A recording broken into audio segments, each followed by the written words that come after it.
जों जिहेतु खौसेथि बर' सुबुं आफादा बिटिसिनि बायजोआव गं 22 जिल्लायाव दङ। बे जिल्लाफोरखौ दावबायनायनि जों मोनसे हाबाफारि लादों। दावबायै दावबायै जों गोबां जिल्ला दावबायना फैबाय आरो मोनफ्रोमबो जिल्लानि जिबिलाक समस्याफोर दं। बे समस्याफोरखौ जों बुजिनो नाजादों आरो बे समस्याफोरखौ दैखांना बेफोरखौ सुस्रांनो थाखाय जों सरकारनि खाथियाव दाबि दैखांनो नागिरदों। आरो बेजों लोगोसे जिहेतु खौसेथि बर' सुबुं आफादा मोनसे नन पलिटिकेल ससियेल अर्गेनाइजेसन हिसाबै दा आसामाव मोनसे बिथा दं आरो मोनफ्रोमबो जिल्लाफ्रावबो जोंहा मोनसे गोख्रों बिथा दं। आरो बे मावथिफोरखौ लोगो हमनानै जाहाथे जोंनि खौसेथि बर' सुबुं आफादनि मावनो गोनां जिबिलाक हाबाफारिफोर दं बेफोरखौ मावनो थाखाय जोंनि मावथिफोरनि गेजेराव जों सांग्रांथिखौ लाबोदों। आरो बेजों लोगोसे जों बुंनांगोन दिनैनि थारिखआव जों गोबां जिल्लायाव जों मोजां रेसपन्स मोन्दों। दिनै फैयै फैयै जों दिनै बे गलाघाट जिल्लानि सिसुपानि ओनसोलाव जों फैदों। बेयाव जोंना मोनसे दिनैनि बे मावथि जथुम जादों। बे मावथि जथुमनि गेजेरजों जों रायजोफोरखौ बेखौनो फोरमायदों जे जोंनि जिबिलाक हाबाफारि दं बयबो सांग्रांथि जानानै जाहाथे जोंनि आफादखौ जाहाथे जिहेतु मोनसे बिथा गोख्रों बिथा दं गलाघाट जिल्लायाव बे बिथाखौ जाहाथे हमथाना लाखियो आरो रायजोनि जौगाथायनि थाखाय खामानि मावो। आरो जिहेतु मोनफ्रोमबो आफादानो मोनसे माबा थानांगौ जातीय हत्या जातीय चेतना होननाय मोनसे बुङो असमियाव बे थाफानांगौ। बेखौ लोब्बा लाखिनानै गेजेर गेजेर जोंनि गेजेराव सांग्रांथि मेल लानो थाखाय सोलोंथाइ बा गुबुन गुबुन बिथिङाव सांग्रांथि मेल लानो थाखाय जों खावलायदों।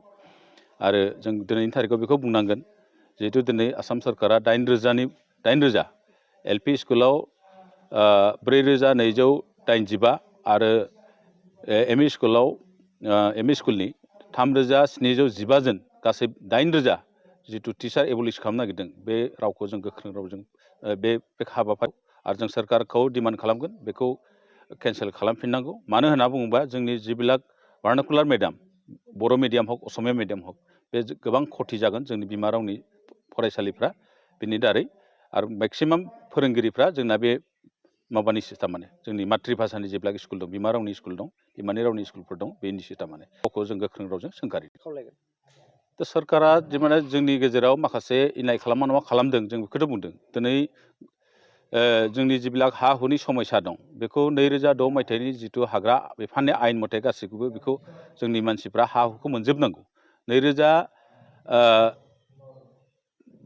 2005 मायथाइनि 13 डिसेम्बरनि सिगाङाव जिबिलाक जोंनि ट्राइबेल मानसिफ्रा रिजार्भ ओनसोलाव दं जिखुनु रिजार्भआव नोङो नेसनेल सेन्सुरियानो जा वाइल्ड लाइफआवनो जा जिखुनु फरेस्ट रिजार्भआवनो जा बेयाव थानाय जिबिलाक ट्राइबेल माहारिनि मानसिफ्रा बे हा हुखौ मोननांगौ। बे मोननांगौखौबो दिनैसिम जोंनो बे भुमि सत्त अधिकार हानि मोन्थायखौ जोंनो होआखै। खिन्थु बे आयेनखौ भारत सरकारनि गुबुन गुबुन रायजोआव बाहायबाय खिन्थु दिनैसिम बेयाव बाहायाखै। बाहायनायनि सोलाय जोंखौ मा खालामदों गुवाहाटि बादियाव ट्राइबेल मानसिफोरखौ मोननै जायगायाव इभेक्सन खालामदों। दिनै गवालपारा जिल्ला बङाइगाव जिल्ला बा लखिमपुर जिल्ला गुबुन गुबुन ट्राइबेल ओनसोलफ्राव ट्राइबेल गामिफ्राव बिसोरो रिजार्भआव थानाय जेब्ला ट्राइबेल मानसि दं बेफोरखौ होखारनायनि जिथु राहा लादों जों बेखौ गोख्रों रावजों सोंखारिदों। आरो जों बुंदों 2006 मायथाइनि जिथु फरेस्ट राइट एक्ट बेखौ सम्पुर्ण भाबै बाहायागौमानि कारज'करि इमप्लिमेन्टेसन खालामागौमानि जाहाथे खुनु ट्राइबेल मानसिखौ एभिक्सन खालामा बेनि थाखाय जों सरकारखौ गोख्रों रावजों बुंदों। आरो बेखौ जुदि मावमारोबा एभिक्सन खालामनायखौ मावमारोबा बेनि थाखाय खौसेथि बर' सुबुं आफादा गोख्रों मोनसे बिग्रायनाय हाबाफारि लागोन। आरो जों दिनै नुदों सोलोंथाइ बिफानाव जिहेथु जोंनि मेडियामफ्रा खोब अबस्थाया गाज्रि। दा आसाम सरकारा 6.3 क्ल'ज जिथु सुक्तियाव फैनाय जोंनि बिटिआर सुक्तियाव थामथि बर' गोजोन गोरोबथायाव फैफानाय 6.3 क्ल'ज बेखौ इमप्लिमेन्टेसन खालामनांगौ जों दाबि खालामबाय थादों। बेखौ दाबि खालामनायाव दिनै आसाम सरकारा मोनसे पलिसि लादों स्कुलफोरखौ प्रभिन्सियेलाइज खालामा होननानै। स्कुलफोरखौ जुदि प्रभिन्सियेलाइज खालामा 6.3 क्ल'जआ बोरै आवगायगोन। जों बेखौनो दाख्लै भारत सरकार आरो आसाम सरकारजों जिथु जोंनि रिभिउ मिटिं जादोंमोन जों बेयाव गोख्रों रावजों बुंदों आरो बेखौ स्कुलखौ जोङो लानांगौ होनना खावलायदों। आरो जों बे बाथ्रा मोनसेखौ नोजोर होबाय थादों आरो खावलायबोबाय थादों जे मोनफ्रोमबो बर' मिडियामनि जिबिलाक स्कुलफोर दङ फरायसालिफोर दङ बेफोराव थारमाने बर' गोरों फोरोंगिरिफोरखौ जों थिसननो खावलायदों। जेरै जों नुदों दिनै जों गुनगत शिक्षानि थाखाय बा गुन गोनां सोलोंथाइनि थाखाय दुलाराय बर' फरायसा आफादा गोबां हाबा मावबोबाय थादों। मावबोनायावबो जाफुङाखै। जाफुङैनि खारना बेनो सरकारनि माखासे भुल नीतिनि थाखाय जों बेखौ जाफुंहोनो हायाखै।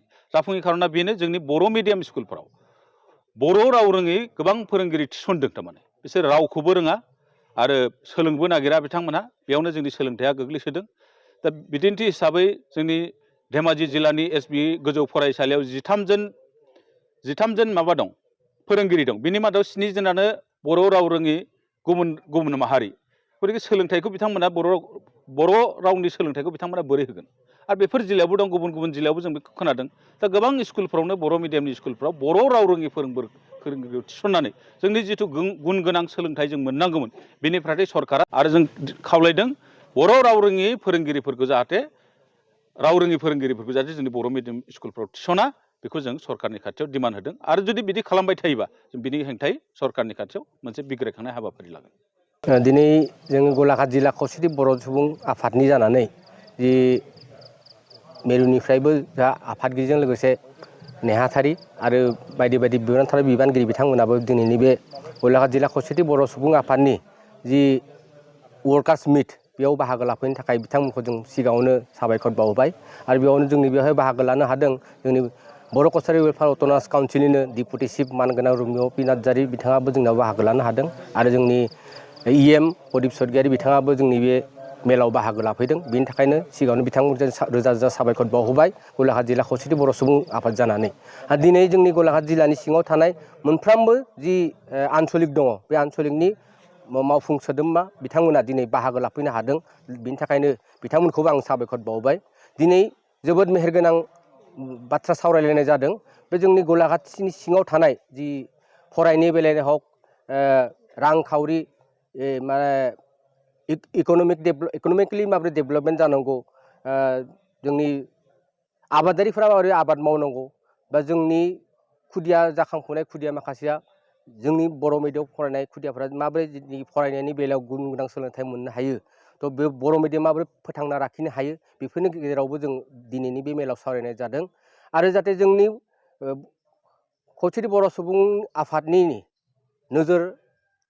नोजोरा जाहैदों जोंनि बर' हारिनि बर' रायजोफ्रा जेरावखि थाया मानो जोंनि गलाघाटआव थानाय जि बर' माखासे रायजो राजा दं बिथांमोना जाहाथे मोजां political rights and economically development जानाय गुन गोनां सोलोंथाइ मोननाय बेफोर जाहाथे जों मोनजोबनो हायो बेफोरनि सोमोन्दैबो गुवारै सावरायनाय जादों थ' जों खावलायगोन जोंनि दा जोंहाबो बर' कसारि वेलफेयार अट'नमास काउन्सिल जोंहा सरकार दङ बे सरकारखौबो जों खावलायनो नागिरदों जाहाथे जोंनि गलाघाटआव जिखिनि सोलोंथाइनि बेलायाव जाहाथे जिखिनि सुबिदा होनांगौ काउन्सिला जाहाथे बेफोरखौ जाहाथे एजेन्डा लानानै जाहाथे खामानिखौ मावनानै होयो बेनि थाखाय खावलायदों आरो लोगोसे जोंनि जिथु बर' हारिनि आबाद मावनानै जाग्रा मानसि आबादारि थ' आबादनि बेलायावबो आबादारिनि जिखिनि नांगौखिनि माने रांखावरि नांगौ आरो बायदिसिना जिथुनिखि चिट्स बेफोरखौ नांगौ बे नांगौ बेलायाव जाहाथे जोंनि काउन्सिलनि जानानैबो जाहाथे बेफोरखौ मदद होयो जोंनि आबादारि बिथांमोनसिम बिनि थाखाय जोंनि बर' कसारि वेलफेयार अट'नमास काउन्सिलनि जोंनि गभर्नमेन्टखौबो जों खावलायनाय थाबाय आरो लोगोसे दिनैनि बे मेलाव बयबो फैनानै गाजा गोमजायै बाहागो लाफैनो थाखाय आं जोंनि गलाघाट जिल्ला खौसेथि बर' सुबुं आफाद जानानै रोजा रोजा साबायखर बावो।